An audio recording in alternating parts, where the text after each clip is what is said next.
प्रश्न 4 है संस्कृतेन अनुवादन करो। संस्कृत में अनुवाद करना है। सबसे पहला है आपका पत्ता गिरता है। अब आप यहाँ पर देखिए कि जो पत्ता है वो कौन सा लिंग है, पुल्लिंग, स्त्रीलिंग या नपुंसकलिंग। पत्ता क्या आता है, नपुंसकलिंग आता है। तो पत्ता जो है नपुंसकलिंग है, तो इसका शब्द रूप कैसे चलेगा, इसका शब्द रूप चलेगा फल की तरह। हम चलाते हैं ना, फलम, फले, फलाने। तो पत्ता यानी कि एक पत्ते के बारे में बात की जा रही है, तो यहाँ पर पत्ता की जगह क्या आ जाएगा, पत्रम। ठीक है। अब आगे है गिरता है। सबसे पहले आपको गिरने की जो है धातु का पता होना चाहिए। गिरने की धातु होती है पत। पत का अर्थ क्या होता है, गिरना। अब आप इसका रूप चलाएंगे। अब आप यहाँ पर देखिए कि जो पत्ता है वो क्या है, एक वचन में है, तो क्रिया जो आपकी आएगी वो भी इसके साथ एक वचन की ही आएगी ना। तो इसलिए हमने यहाँ पर पत जो धातु होगी मूल, तो उसका रूप चलाएंगे तो क्या बनेगा, पतति। तो यहाँ पर आपका क्या आ जाएगा, पत्रम, पतति। ठीक है। सबसे पहले गिरने की धातु आपको पता होनी चाहिए, फिर आप उसका रूप चलाएंगे और यहाँ पर देखेंगे कि यह जो है एक वचन में है, द्विवचन में है या बहुवचन में है। अगर एक वचन में है तो क्रिया एक वचन की आ जाएगी। अगर क्रिया जो है कर्ता द्विवचन है तो क्रिया भी द्विवचन की। अब दूसरा है वे सब पढ़ते हैं। वे सब पढ़ते हैं का अर्थ क्या हुआ कि ये किस में जा रहा है, ये जा रहा है आपका पुल्लिंग में। हमने ये कहा कि वे सब पढ़ते हैं, यानी कि लड़कों के बारे में बात की जा रही है, बच्चों के बारे में बात की जा रही है, तो ये क्या हो गया आपका पुल्लिंग में, वे सब। अब यहाँ पर देखिए मैंने लिखे हुए पुल्लिंग के कर्ता सह, वह, तऊ, वेदो, और ते का अर्थ क्या होता है, वे सब। अब यहाँ पर क्या है, वे सब, तो वे सब के लिए यहाँ पर क्या दिया हुआ है आपको, ते। तो अब यहाँ पर क्या लिख देंगे, ते। अब यहाँ पर कर्ता क्या हो गया, बहुवचन में हो गया। क्रिया भी हम किस में लेंगे, बहुवचन में लेंगे। अब सबसे पहले आपको पढ़ते हैं, यानी कि पढ़ने की धातु कौन सी होती है, मूल, पट। अब पट का हम रूप चलाएंगे, तो हम उसका रूप चलाएंगे तो क्या बनेगा, पढ़ती, पढ़तः, पठन्ति। अब आपका कर्ता किस में है, बहुवचन में है, तो क्रिया भी आप किस में लेंगे, बहुवचन में। तो यहाँ पर पढ़ते हैं की जगह क्या आ जाएगा, पठन्ति। ठीक है। आगे है वे दोनों नमस्कार करती हैं, यानी कि अब किसके बारे में बात की जा रही है, अब बात की जा रही है लड़कियों के बारे में कि वे दोनों नमस्कार करती हैं। तो वे दोनों, अब यहाँ देखिए इसके कर्ता के लिखे हुए हैं सा, वह, ते, वे दो, ताहा, वे सब। तो यहाँ पर बात कर रहे हैं वे दोनों। अब इसको जो है टुकड़ों में बांट लीजिए। वे दोनों, वे दोनों की जगह क्या आपका आ गया, ते। ठीक है। आगे है नमस्कार करती हैं। तो नमस्कार की मूल धातु होती है नम। नम का अर्थ होता है नमस्कार करना।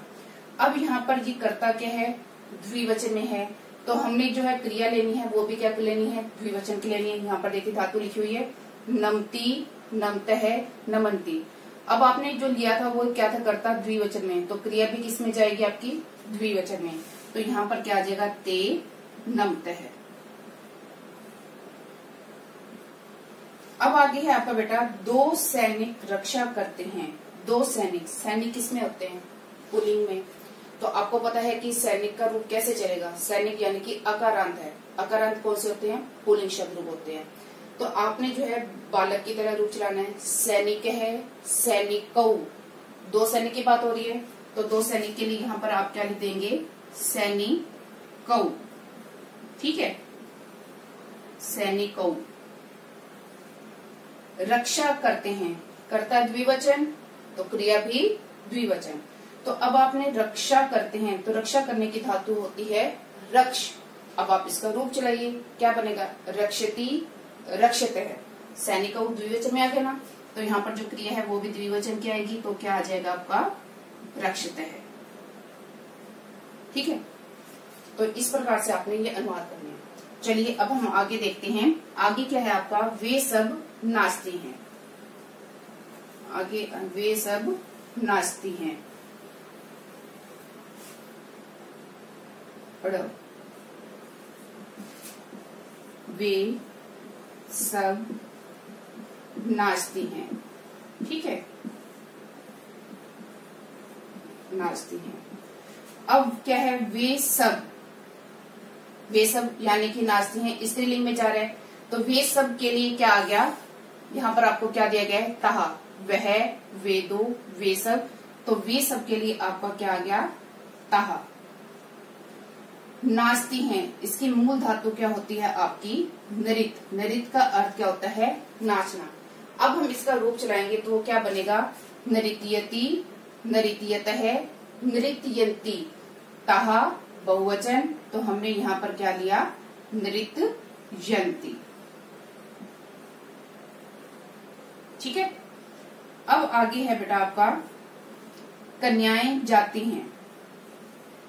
कन्याएं, अब जरूरी नहीं है कि आपको जो है यहाँ पर अनेक कन्याएं दिया जाए। कन्याएं का अर्थ क्या हो गया कि बहुत सारी कन्याएं, यानी कि अनेक लड़कियां। ठीक है। अब हर बार आपको अनेक अनेक शब्द लगाकर नहीं दिया जाएगा जिससे आपको पता चले कि यहाँ पर ये बहुवचन का प्रयोग हो रहा है। यहाँ पर कन्याएं से ही पता चल रहा है कि ये किस में जा रहा है, वाक्य आपका जा रहा है बहुवचन में। अब इसका जो शब्द रूप जो हम चलाते हैं, इसका मूल शब्द क्या होता है, कन्या। जैसे लता, कन्या, रमा, कविता। तो कन्या का रूप कैसे चलेगा, लता की तरह चलेगा, लता, लते, लता। तो ऐसे कन्या मूल शब्द है तो कैसे चलेगा, कन्या, कन्ये, कन्या। बहुवचन में है तो यहाँ पर आपका क्या आ जाएगा, कन्या। ठीक है। और जाने की जो है धातु कौन सी होती है, गम। गम का क्या हो जाता है, गच, क्योंकि ये आपकी क्या है, परिवर्तनीय धातु होती है।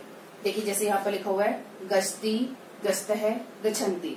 अब बहुवचन में इसका क्या रूप आ रहा है, गच्छन्ति, क्योंकि ये कन्या बहुत सारी हैं तो हम यहाँ पर क्या लिखेंगे, गच्छन्ति। ठीक है बेटा। तो ये थे बेटा आपका संस्कृत में अनुवाद। आशा करती हूँ कि आपको ये अभ्यास कार्य अच्छी प्रकार से समझ आ गया होगा। धन्यवाद।